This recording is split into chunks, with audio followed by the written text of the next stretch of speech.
Today we're joined by Dagoberto, founder of Punto. We unpack how he built a mobility platform for gig drivers by obsessing over costs, risk, and real-world execution. You went to London for work in tech, right? Yeah. Okay, tell me about that experience. So my background's in engineering. I did a master's in sustainable energy, and I was able to stay in London working on like the first energy storage project. We actually launched the first Tesla power pack grid scale in the UK. I was part of that, and it was really cool because very early in my career, I had a lot of exposure because since it was something that was new, there weren't a lot of like older people than me that had the same experience that I did. So we kind of like all started on the same level. So that allowed me to have like really good exposure, really good projects since early in my career. So I did my master's there, worked in London for 5 years for a company called Open Energy, which was a scale up in this energy space. Then from energy storage, vehicles, electric vehicles were basically storage on wheels. So we started moving in an electric mobility. And then I was like, no, I need to go back to Mexico, start something up. So in 2019, I decided to move back to Mexico, launch something around electric mobility. At that point in time, it was when all the Lime and Bird were companies were starting up, the scooter ones.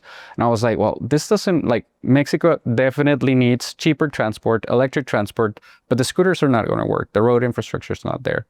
So the idea back then, or the project that we started working on, was electric moped sharing. So kind of like electric Vespas that were shared.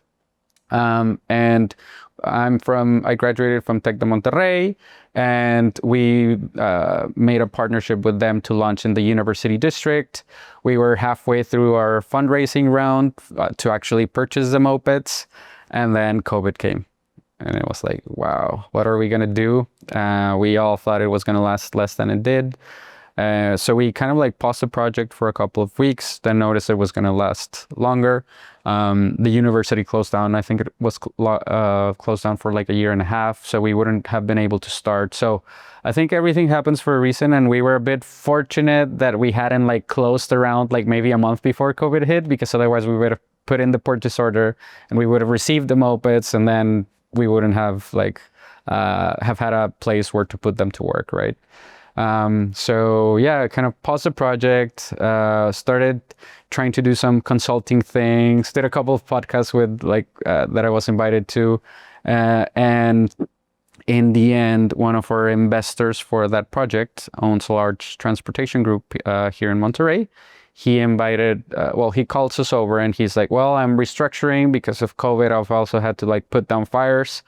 And what I want to do is I want to partner up with an entrepreneur, not just hire somebody to develop a new business. I want to partner up with an entrepreneur so that they have skin in the game, so that they have that will to push forward more than just what a regular employee would do. And my idea is bring in somebody that has that understands innovation and technology and what's coming in the future, but that we can leverage our experience and infrastructure that we have in our group, which they've been this year 33 years working in transportation, mainly around lease to own of taxi fleets, also airport shuttle transfers, own workshops and so on. So we started this brainstorming and process. It was like a venture building, but it was not they weren't used to venture building. I wasn't used to venture building. It was mainly just joining forces and saying, okay, you have these capacities or infrastructure. I can bring this to the table. What can we do? And we analyzed the whole transportation value chain, and we ended up merging kind of the concept from the shared mobility with the fleets for drivers in transportation. We launched operations in April 2021, and basically it was car sharing for gig economy drivers, kind of like a Zipcar or a Hertz for anybody that wanted to drive in Uber or Didi, which are the main platforms here in Mexico. And at that point in time, we were just coming off COVID. So there was like a surge in like the use of these platforms. Here in Mexico, a lot of people were not or had not been used to using like Uber Eats and that type of stuff. But in COVID, they were forced to, and after COVID, it kind of like remained. So that like it was like exponential growth. But at the same time, these platforms didn't have enough supply of drivers, and the issue was there was not supply of like vehicles for these drivers. It was like having the means to purchase a vehicle to work, and unfortunately, also because of COVID, fortunately for us, I guess, there was a lot of people were looking for additional like revenue streams, or maybe had lost their job, or so they wanted to find a place to work and earn revenue and have like certainty for them. But there was a lot of uncertainty as well for them to lock into like a vehicle, a traditional like vehicle loan, auto loan, or lease that was going to be for like 48 months or whatever. They didn't want that. They wanted something like short term, figure out, see if it works for them, see if they like it. And that's how we started what is now Punto, the company that I've been leading for the last almost 5 years. And we started with 10 vehicles. It was really cool. It was a really cool, elegant solution because you had the mobile app. You could register there. You would check in, check out all via the app. So coming off COVID, it was like very attractive. And we started off with 10. First, it was funny because I think the first month we were just like waiting outside for customers to arrive and somebody to take the vehicle. And 1 week in, nothing. 2 weeks in, nothing. 3 weeks in, nothing. And I was like, well, what are we doing wrong? And then we got our first rental probably in the third week. And from the third to the fourth week, like everything went out. So it was kind of like a weird kind of like ramp up. And then it was like, wow, well, we need more vehicles. And that's what we've been doing since then. A bit bootstrapped, iterating on strategy. For what we do, we provide a tool which is a means for work. So it's very important that we always try to reduce that cost stack as much as possible so that it's more profitable to the driver. And I think that's where we've had a lot of learnings from this group, the Grupo Casco, which has been operating for 33 years in the space, in the sense that they institutionalize this so that leveraging economies of scale, they can drive down the price of that cost stack for the driver. For example, ever since we started, we purchase vehicles at discounted fleet prices. So that allows us to already, from what the driver would get going to the dealer and buying a vehicle, we already have a discount. Insurance. We have our own workshop, so negotiating spare parts and so on. We focus on only a certain number of vehicles, so that allows us to even like be more focused on specific models, drive costs down. Our technicians are well trained for those models. We have faster turnaround times.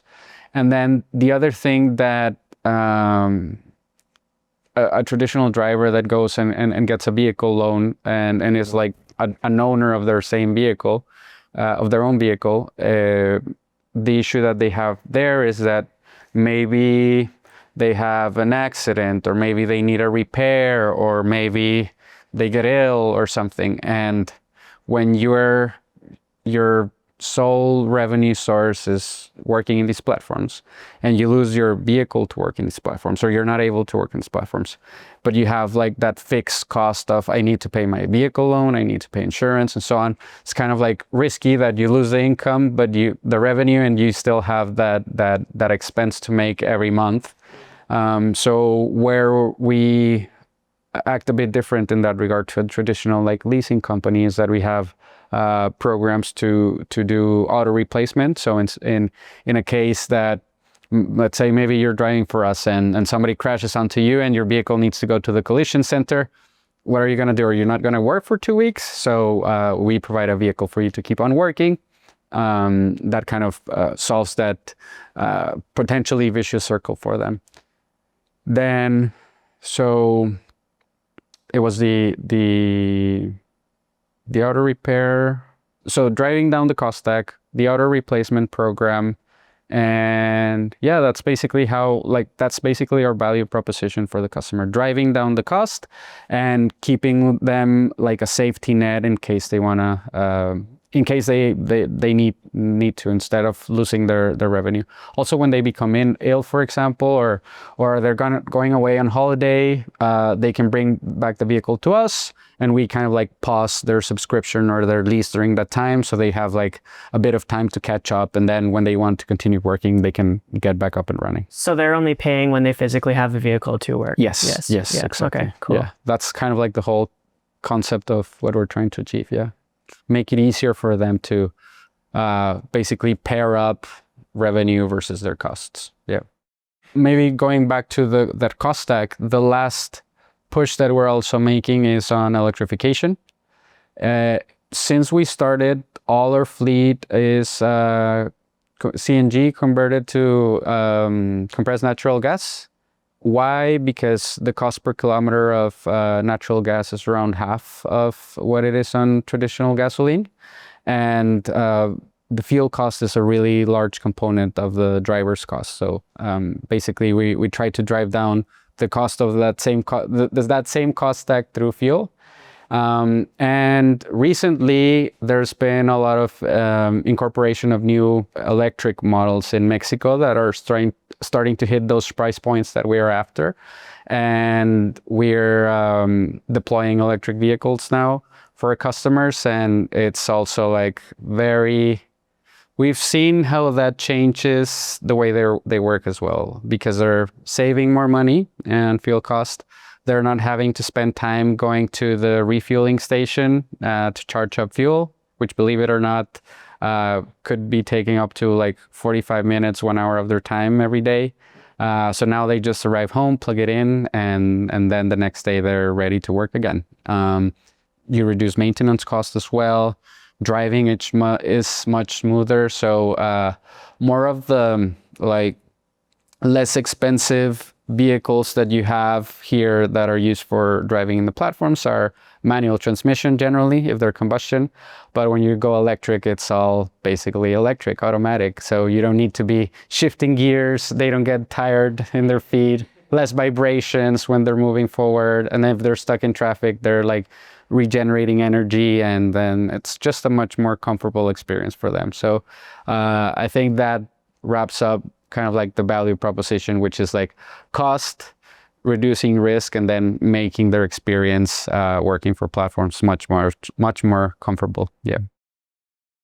So, I mean, there's a million things to dive into there, but I want to focus first on the actual driver economy, because I'm curious about, like, is driving for Uber or DoorDash, that's what you mean by Didi, right?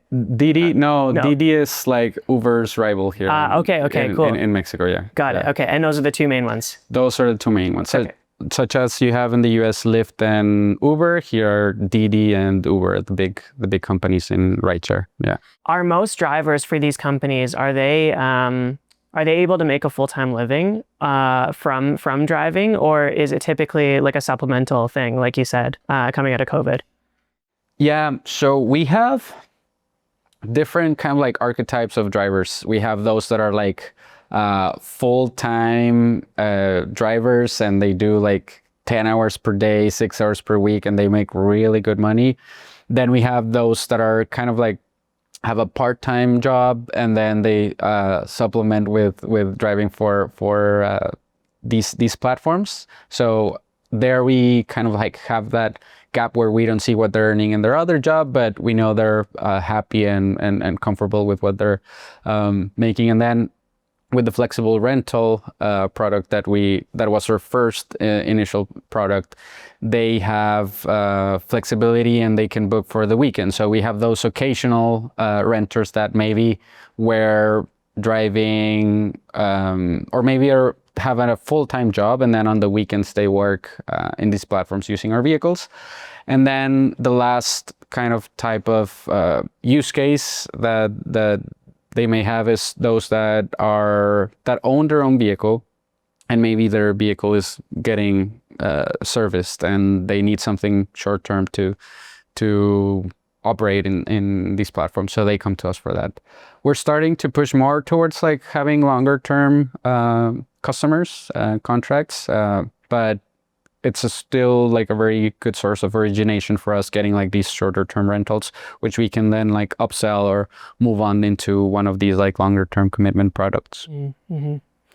I feel like typically in car rentals, and maybe this is just my experience in Canada, but it's quite an elongated process. You know, you have to do the registration. There's a lot of paperwork. It's getting better, obviously, but it's not as fast as what you're describing, which is like sign up, kind of have your information, and then you can take it whatever you want, right? Realistically.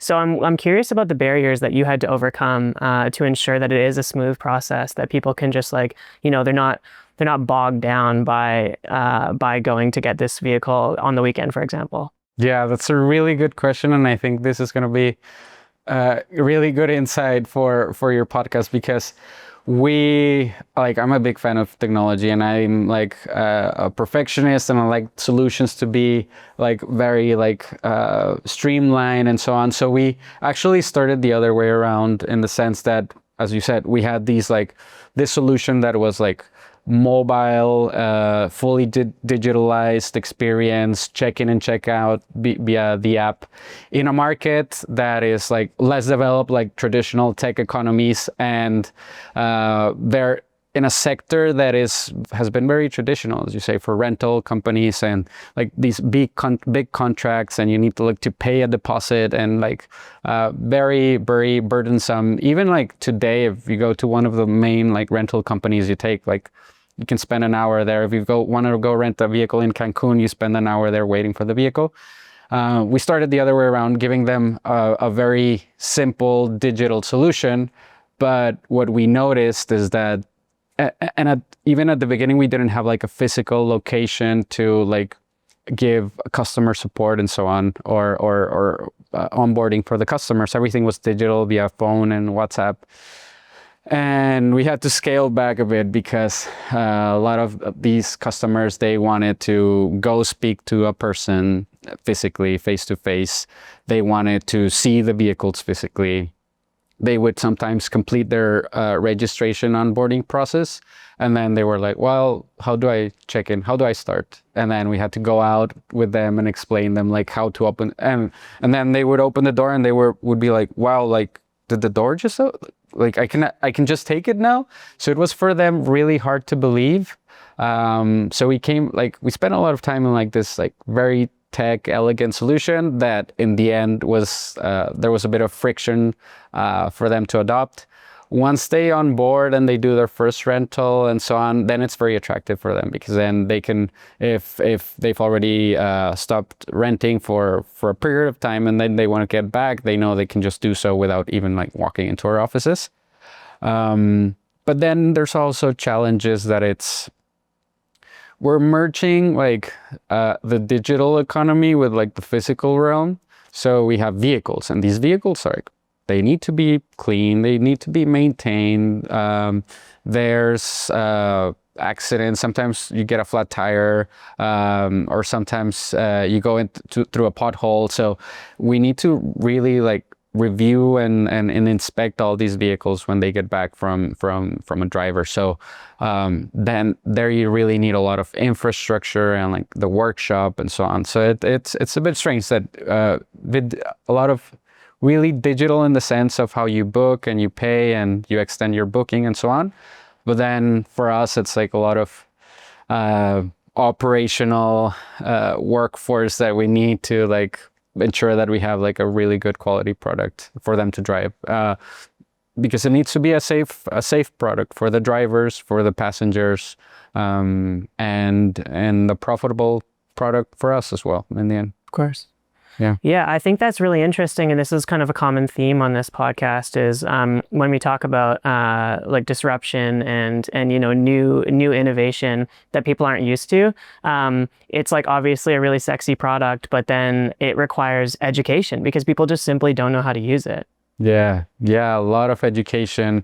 We've had to do a lot of like onboarding videos like on YouTube, and you start designing systems so that there's like no margin for error, and that people know where to go, and you need to be very concise, precise with the information that you're providing to them. Yes. I want to go back all the way to the beginning before you came back to Mexico, coming from London.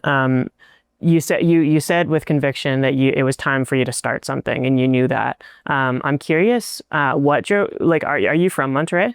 I'm from Juarez, Mexico, right in the border with El Paso, Texas, in the U.S. Yeah. Okay, awesome. And so, why did you decide to come back to Mexico to build? You could have built in London potentially, or anywhere else in the world. Why Mexico, or why Monterrey, realistically? Maybe brainwashing. So there's this concept of like the social mortgage, and ever since I was I think in high school, I was first introduced into this concept, and also through my family and so on, that maybe my launch platform has been a bit more privileged than others, and that I kind of need to aspire to bring back something. And back then, as I said, I was fortunate enough to go study in London sustainable energy, and there was like this big electricity market reform here in Mexico, and a lot of opportunities were springing up. And I was like, well, I'm already like leading edge in Europe around energy and so on, because it was the new stuff. Mexico, we're probably a couple of years behind. There's a good opportunity. I think the two main drivers is I've always considered that I have like an entrepreneurial spirit. I come from a family of entrepreneurs, so I have that kind of like driver. That's the first one. And then I've seen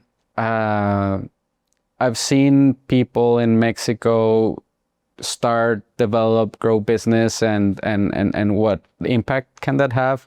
And I was like, I want that. And I was like, I want that. I have that spirit, and now I kind of have the niche, or the area. Well, not really a niche, but I have the skills and experience that I can take to bring that to Mexico, and leverage those opportunities to create value, not just for me, but for Mexico. And yeah, that's kind of what drove me here. Also, I had already been in for 5 years in London with the rainy weather, so I was starting to miss home. Yeah, and I'm just kidding. Yeah, Okay. basically this. Yeah. It was funny because in I think around 2020, 21, it was one of the like driest years here in Monterrey, and I think last year and this year it's been really good. That it's been really good weather here. Yeah. We heard about that. We've had a couple guests in coffee on the show this week. Okay. And the drought was no good for them, obviously. Yeah. So you come back to Mexico, and you have this idea for the mopeds. And I find it really interesting in that part of the story that, you're halfway through your raise, and then obviously it didn't happen. So I want to dive into that a little bit more. So COVID happened, you canceled your raise. Does that mean you didn't receive any of the funds that you were committed to? We actually had received half of the funds already, like in the bank, and I think we held on to that money for like a month while we figured out if we were continuing or not. And at the end, we called our investors and we were like, "Hey, this is what happened." Everybody understood. Here's gonna be your money back, and they were like, "Okay, great." So we had not spent a penny of their money, and interestingly, at that point of time, there was like a change in currency exchange from USD to pesos, and the dollar had gone up. So a lot of the investors that had put their money, like converted their pesos to dollars for the investment, actually got a small return on their investment. Yeah, for that month. Well, a good return for their investment on that month. That's hilarious. Yeah. Really interesting. Okay. Yeah. I don't know if this is common, so I put that question to you, but you said that one of your investors then kind of kept you in mind, and obviously it started, and he's still an investor now?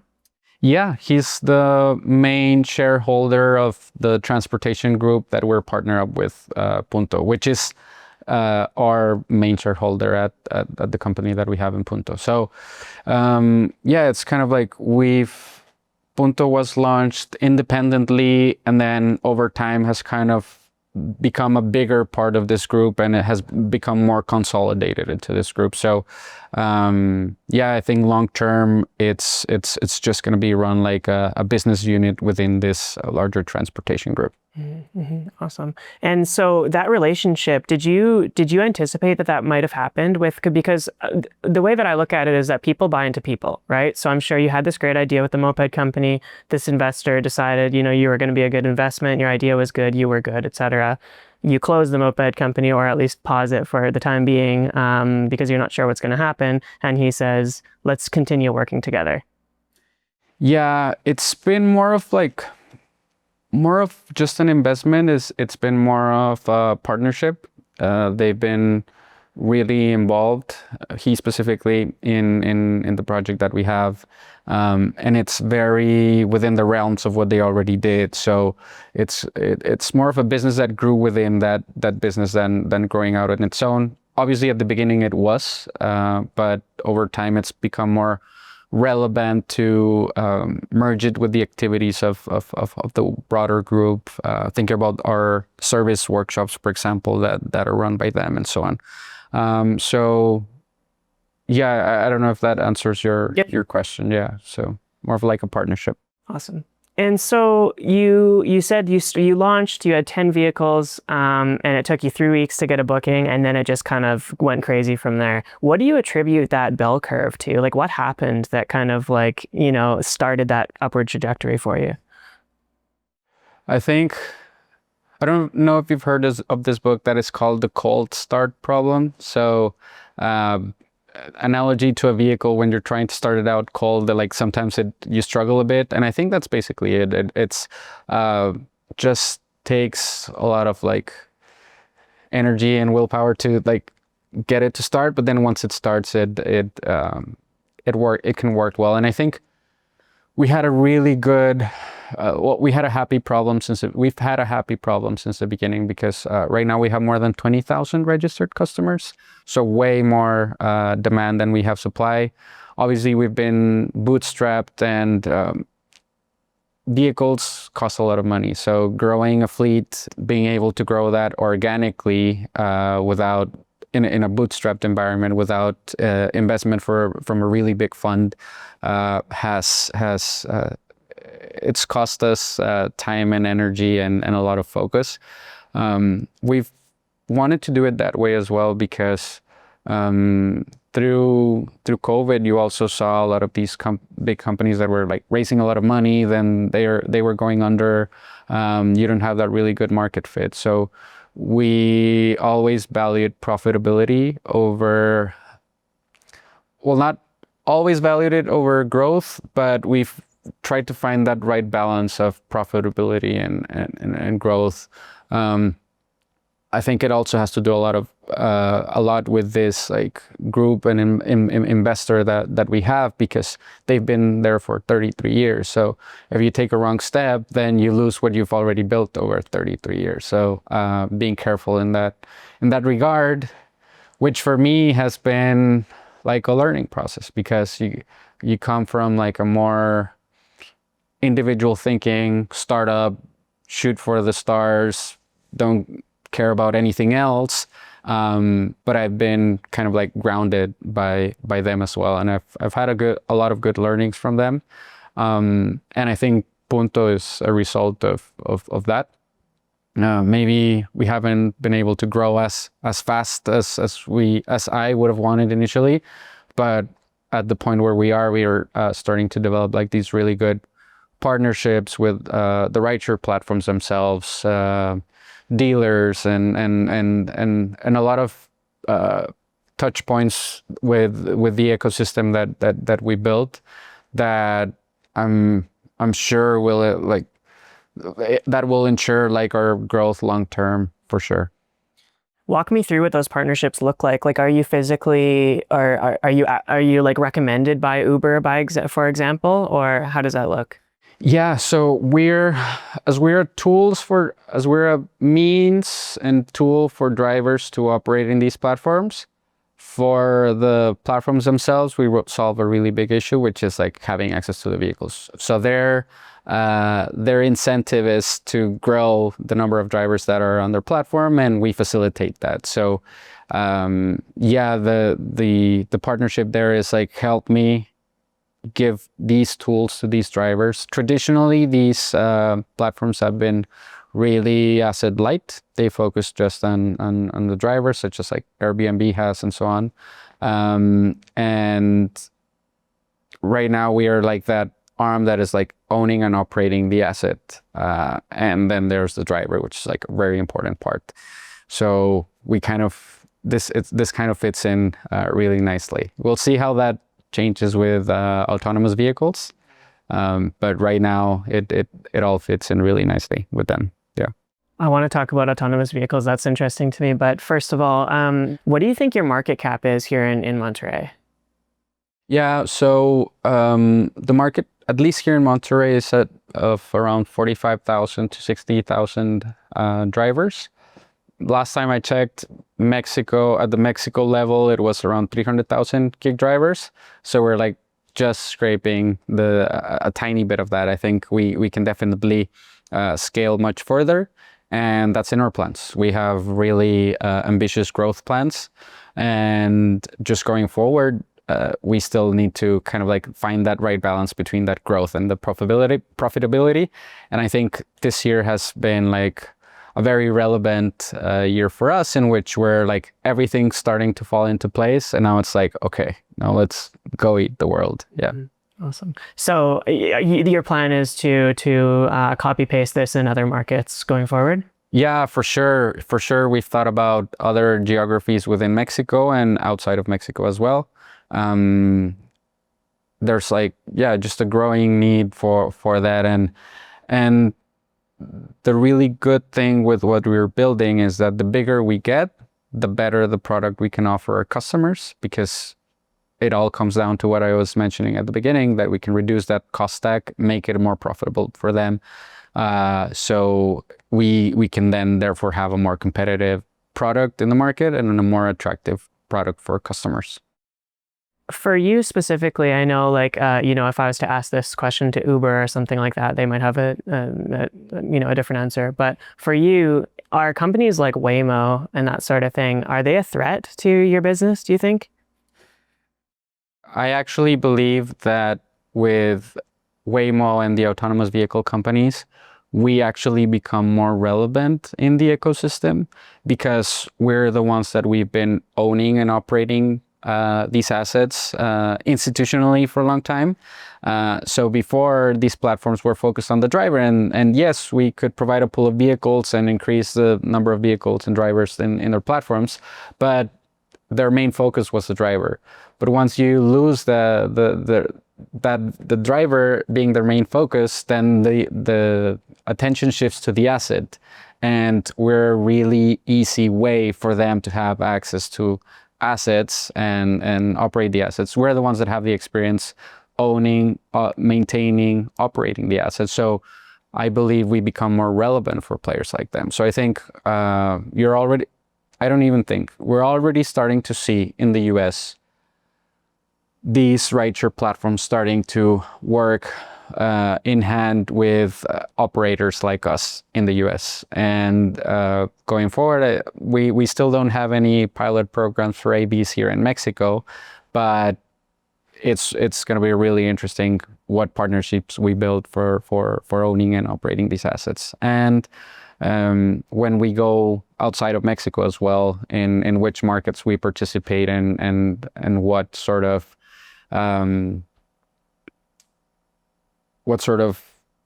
value we bring to all these partners outside as well. Awesome. So with your customer being the actual driver themselves, obviously it's important to, like any product or service, it's important to establish a trust, right?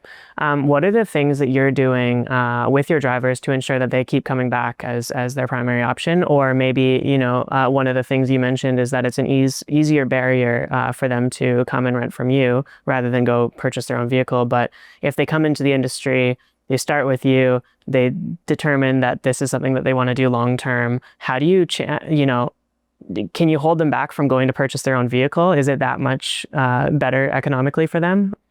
Yeah, I think obviously we really need to have a really good value proposition, and that's what we focused a lot on around last year. So we'll be 2 years now operating this new product, which is a lease to own product, and that's basically serving that need.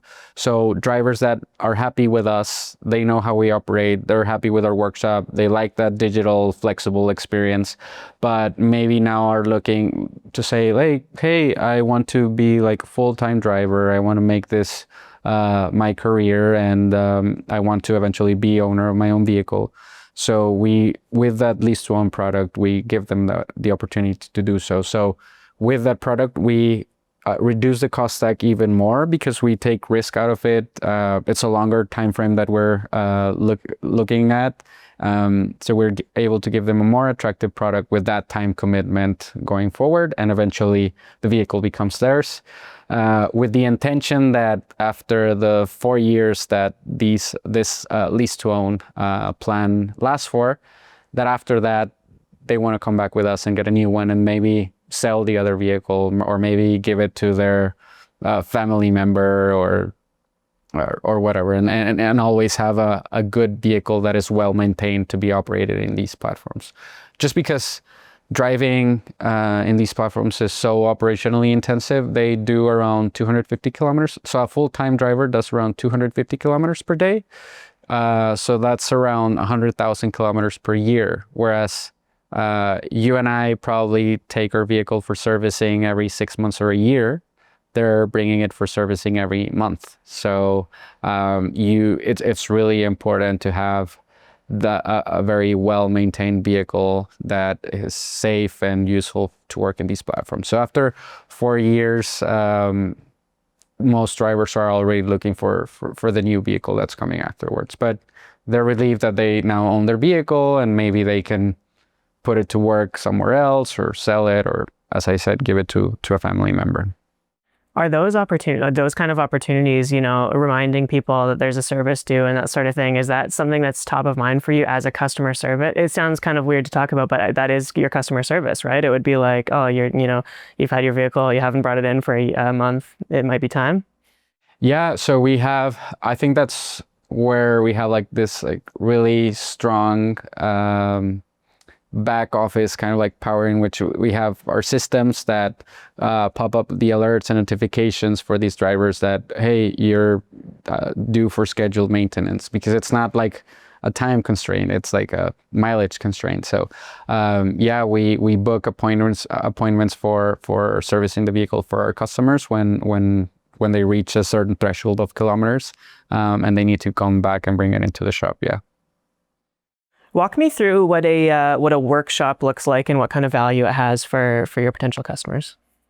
So a workshop has, you have the preventive maintenance area, which is kind of like most of the vehicles that come in through our shop every day come from because they need preventive maintenance, and they've scheduled that, which is like oil change, filter change, so on. Like, then you have corrective maintenance, which is, I don't know, maybe there was an issue with my suspension. Those cases typically take a bit more hours to solve, and they're fewer cases, but we need to solve them as well.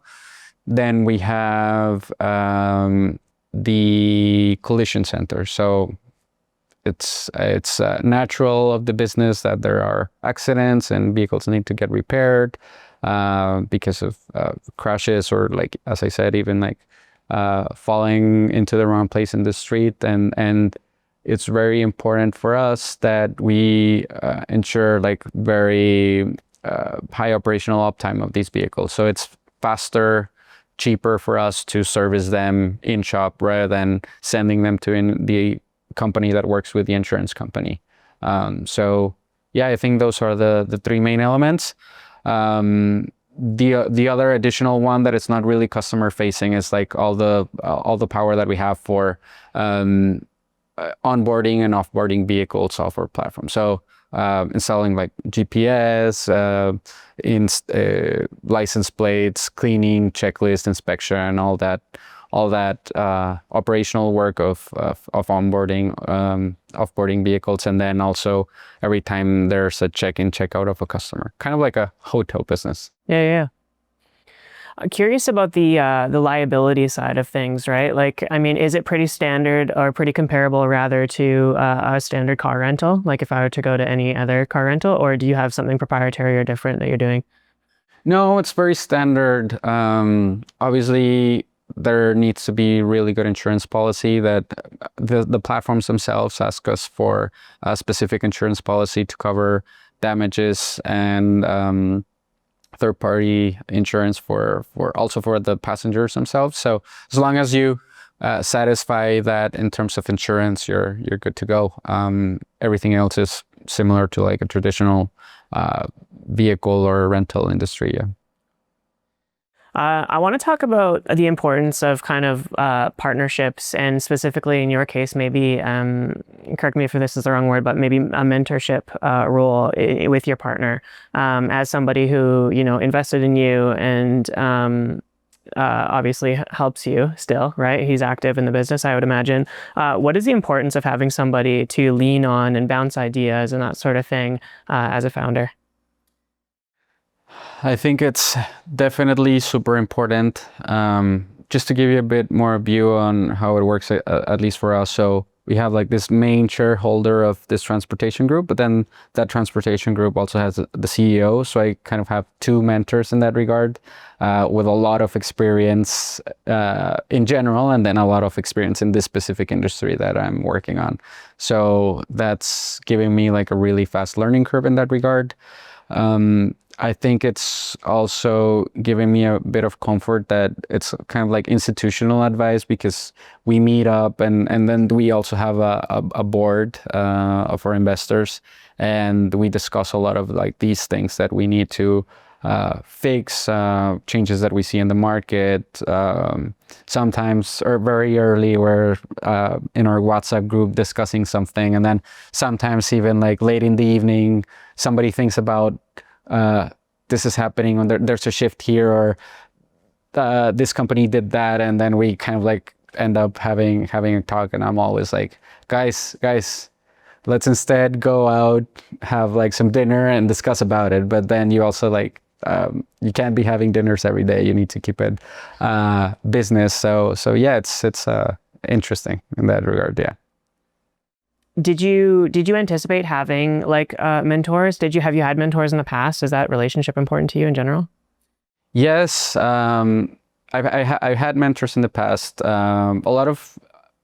Unfortunately, a lot of my network was in London, because that's where I started my career. And Europe is very different to what you have in the US and then what you have in Mexico. So I came back and I kind of had to start all over from scratch. And where I kind of relied on a lot here in Mexico, when I came back, was not really very experienced mentors with like more advanced in their careers, but the community of founders that we had. So learning around like people like Daniel that you interviewed here, speaking with them and seeing what learnings they had, because sometimes, even though it's different industries, different companies, you start having the same issues or fires to put down. And yeah, I don't know if you've heard, but there's this concept called Cabrito Valley here in Monterrey, which is like this community of tech founders in the space. And it started like a smaller group, and now it's just like grown a lot, and it's hard to keep track of all the conversations happening at once.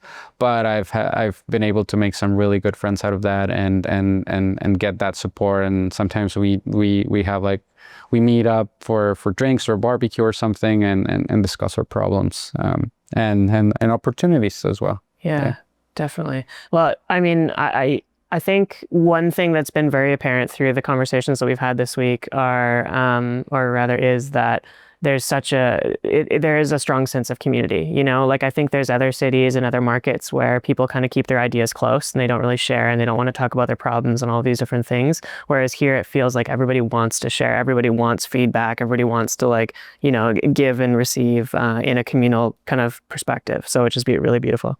Yeah, I think it has to do with maybe the fact that we're a smaller market. So whereas in other economies you may have like 5 or 6 players in the same space, here you tend to have fewer players.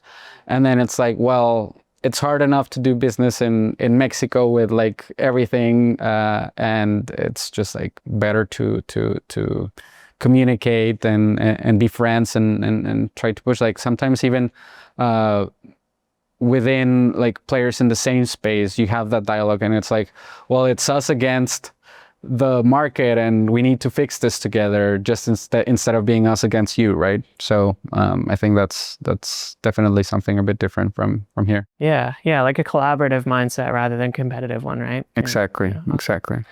I'm curious about some of the unforeseen challenges that you would have faced when you were growing. Like, I mean, when you're starting a business, you map out everything that you anticipate is going to be the case, right?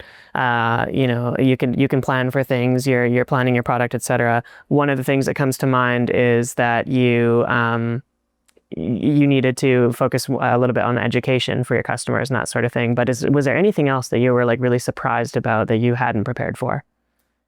Yeah, you're right in that one, that we thought our customer was going to be more digital native and that hasn't been the case. I think that's the first one. I think I've spoken a lot about, like, I have to be honest, I've spoken a lot about the value that having this group and investor behind us has given us in positioning ourselves and learning and so on.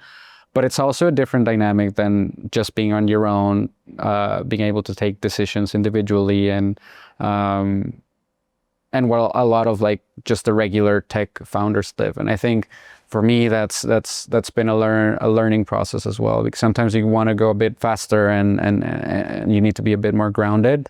And I tend to be someone that wants to rush in sometimes, and I've learned to have a bit of patience in that regard.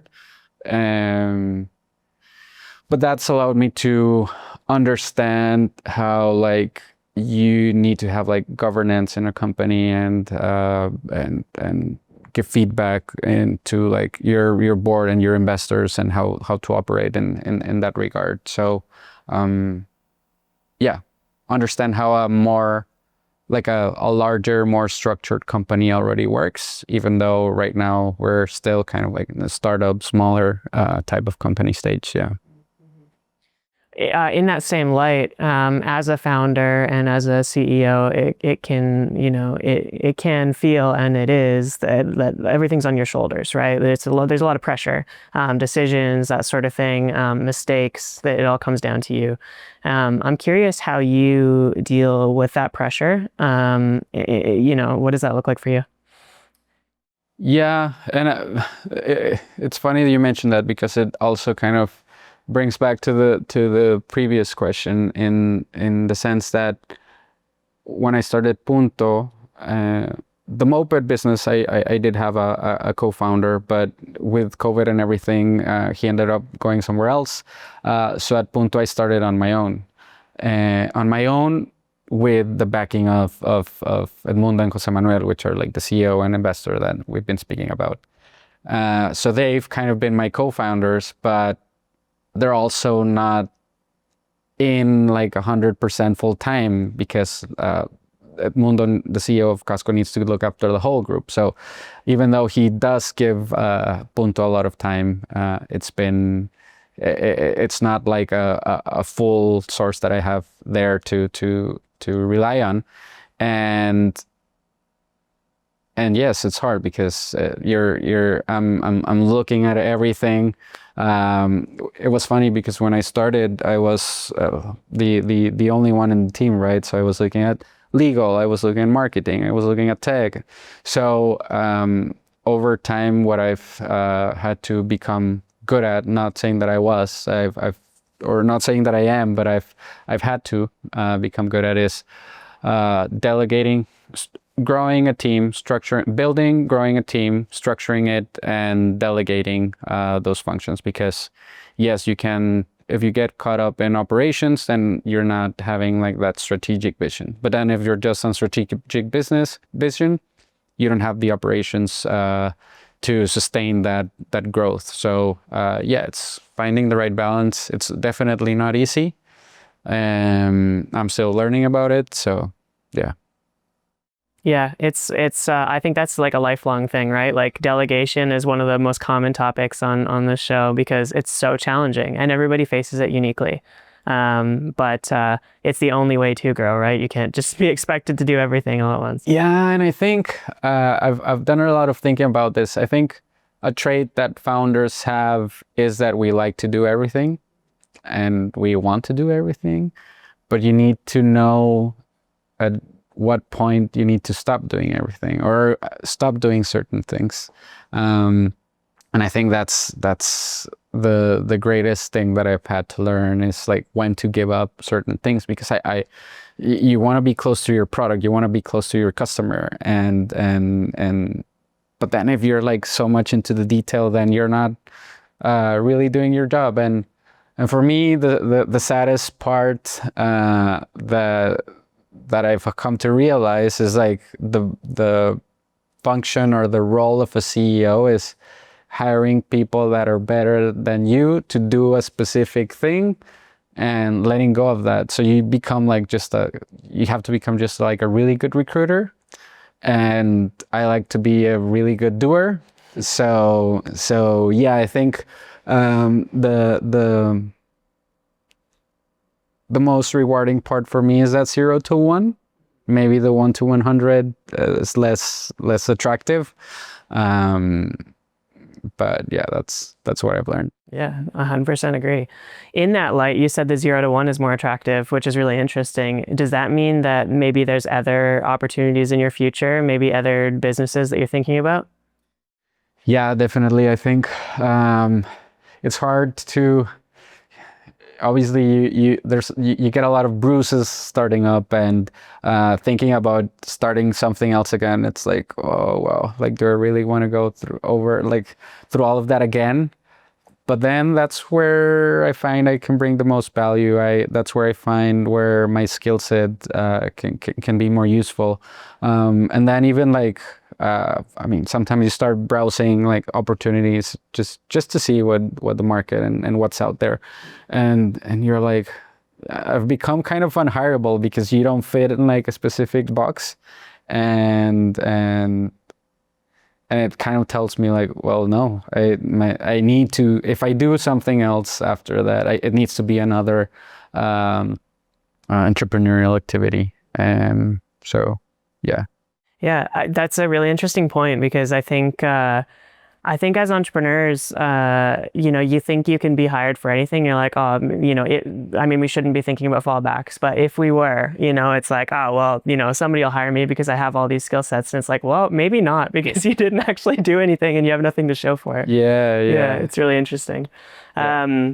I'm sure there are companies or people or investors that value that, but yeah, it's hard because you're not deep into a specific, I don't know, if like I was in business development and sales, like you look at my CV and it's not that, but I'm sure like I have to be able to sell and to get investors to sell my product. And you have to be able to do everything, right? Yeah, wear every hat. Yeah. And then for like bigger companies that are a bit more structured, okay, yeah, you've been CEO, but then I'm not sure if they discount the fact that you're the founder, because then they think, well, it's a bit smaller. He got to that there. He got there because he started it on his own and so on. But yeah, who knows? Mm-hmm. Who knows? What excites you about what you do? What gets you out of bed every morning to continue working on Punto? Sometimes I ask myself that because lately the weeks have been like going by pretty fast, which is a good sign. I think I'm busy with what we're doing. I tend to be somebody that I like to be more proactive and less reactive to like circumstances that are happening, anticipating all of that. but lately, sometimes like opportunities and stuff come to you, and then you start being more reactive. So again, I would say it's like finding the right balance, but those opportunities are the ones that definitely enable me to continue pushing forward. And even like just things like you guys reaching out to me and like wanting to hear my story. I'm like, okay, wow, like, okay, somebody wants to hear my story, then there's value in what I'm doing, and then that kind of pushes you forward. And lastly, I would say, I told you I was really into technology and so on, and I think there's been a really like big or fast evolution, like recently AI and all of that's happening. And I think that just for me, it's like opportunity. Okay, so all of this is happening.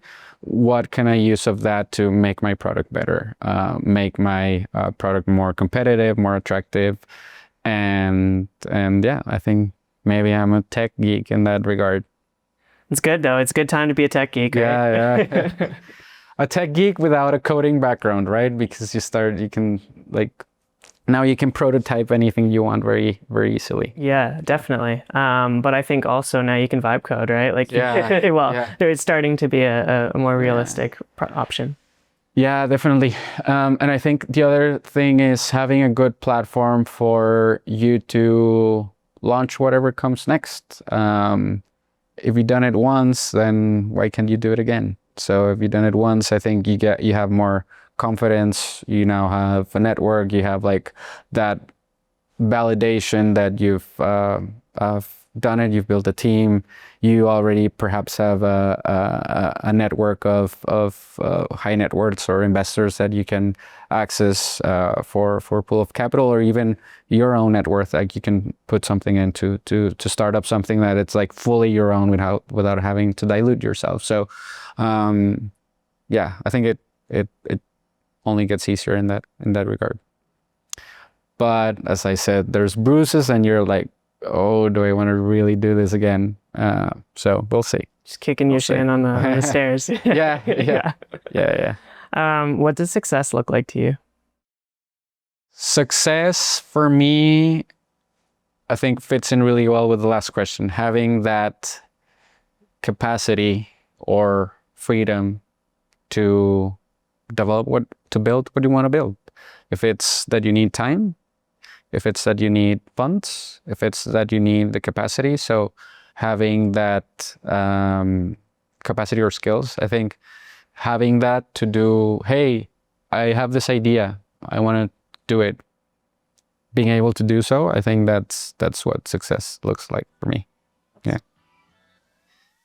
Thank you. Thank you for coming up here. Thank you for sharing your story and your business, man. It's really, really cool what you're doing, and I'm excited to see where it goes. No, really, thank you. I'm happy you've felt at home here in Monterrey, and that you have a really nice setting, and then weather's not been that good, but I'm sure you guys have been cycling, perhaps. So no, thank you for having me on the podcast show, video, whatever. Whatever it is. Yeah. Thanks, man.